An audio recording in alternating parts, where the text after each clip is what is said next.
This video will contain spoilers for the main story quest of Final Fantasy XIV all the way up to the end of Endwalker. If you don't want spoilers, then please head out now. Dawntrail is just around the corner and I am understandably excited. Sure, for all the new content, but more importantly, I get to make a new Glamour for the new expansion. As my Warrior of Light finds himself in new places like tropical areas, mountainous vistas, and cyberpunk? What are we doing in this expansion? I have to make sure my style is consistent. I like to start off with an objective for this Glamour to help guide the process. Otherwise, I will be spending gil and MGP on pretty pieces I won't be using. For Dawntrail, my Warrior of Light's look will have two objectives. The Glamour must look like an imposing warrior, and it must look wearable for a warmer climate. In my previous Glamour video, the look I landed on for my Rogadin was Royal Guard chic. Armor and functional ornamentation guided that look. But for the new world, we want to reflect the new beginning this expansion marks for the FF14 cast. We are casting off the mantle and the titles and returning to being an explorer. We can tone down the heavy armor and decorations, but it should still communicate that we are an imposing warrior. Especially since we are about to join a succession trial, we have to look the part. Next, we still want to be dressed for the continent. Tank armor has not really veered too far away from the heavily armored high fantasy swords and sorcery aesthetic. While it works for the most part, where we are going, all that armor is either gonna boil you alive or drag you down to a watery death at the next shallow puddle.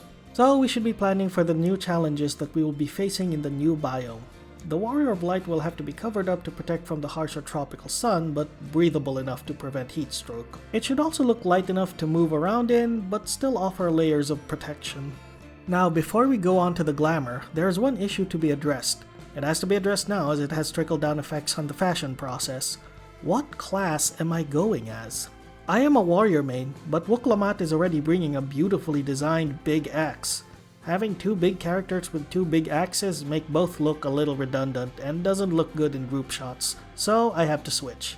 As a Final Fantasy VI fan, I absolutely love the two new classes being introduced in Dawntrail.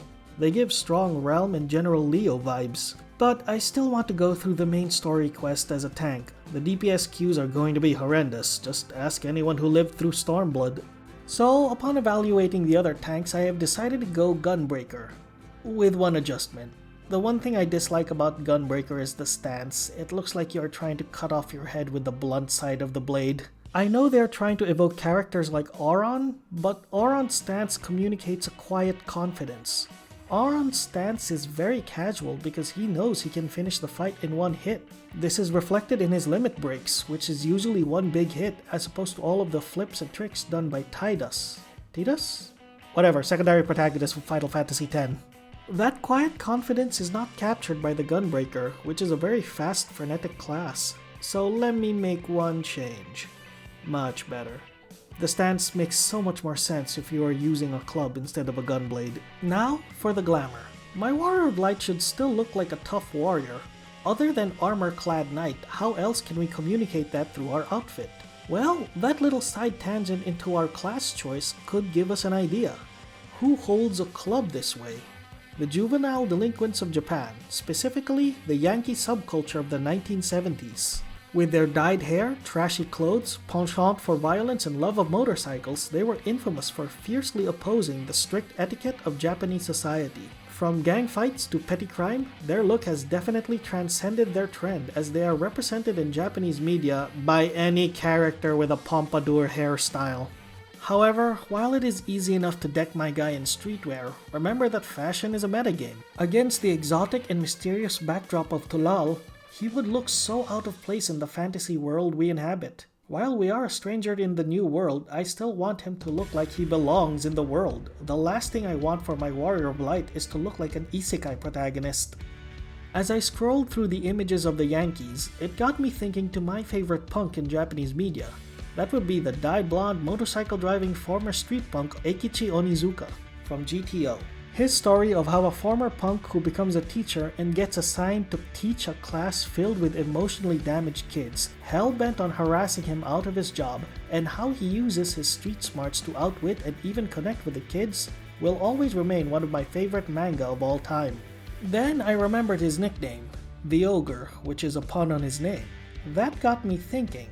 If I am taking inspiration from my weapon, then this club is iconic for another infamous figure in Japanese media, namely the Oni, a Japanese mythological figure. They are evil spirits, sometimes associated with murder or cannibalism. They are known as hulking figures with brutish strength and wielding wicked-looking clubs known as kanabos. They are often compared to ogres in Western folklore. And it just so happens that there is an armor set named after the Oni. So let's give this a whirl. Huh, this could work. The samurai armor helps communicate the warrior aesthetic we are going for. At the same time, the segmented armor and bare skin in select places shows that it gives some room to breathe while protecting from the heat. All it needs is a bit of our signature brown and orange, and we are in business. Though, if we are going to lean in on the aesthetics of the Oni, let's complete the ensemble. Nice. While I wish it could be dyed in cooler colors, this is a look that I'm satisfied with right now. No doubt we will get more setting appropriate armor when we get to the continent, and I cannot wait for it. But for now, this is what we are going for. I would love to know what you are wearing to Tural. Do you have an old reliable look in mind? Or are you inventing a new outfit? Are you coming in casual or built for battle? Or do you have less reservations than me and are planning on rocking some streetwear, lingerie, and/or mascot costumes? Let me know in the comments below. So let's pack our bags, don't forget the swimsuits, and I'll see you all in Tural. My Oni warrior will be waiting for you. Until our paths cross again, see you, traveler.